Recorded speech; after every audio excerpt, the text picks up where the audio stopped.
Здравствуйте, меня зовут Жанылханова Камиля Жалдыбекқызы. Я учусь в Восточно-Казахстанском гуманитарном колледже. Мне 19 лет, и я студентка 4 курса.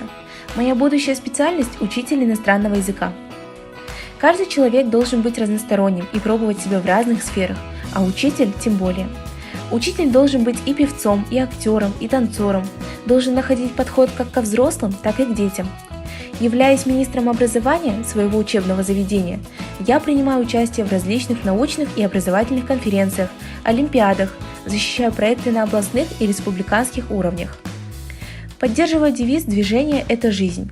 В колледже мы организуем и проводим разные спортивные мероприятия, такие как Всемирный день здоровья. В этот день у нас проходят соревнования, веселые старты. В честь 9 мая мы проводим маршировку. С группой мы уходим в походы. В нашем образовательном учреждении также важно волонтерство. Мы проводим субботники, поздравляем ветеранов и бывших преподавателей нашего колледжа, помогаем матерям-одиночкам и многодетным семьям.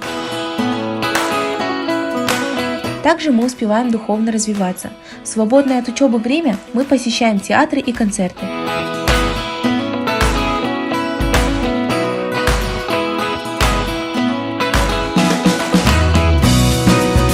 Мои родители также придерживаются мнения о том, что человек должен быть разносторонним. Именно поэтому с ранних лет я занималась танцами, пением, играла на скрипке, фортепиано и флейте. На данный момент я также стараюсь это продолжать.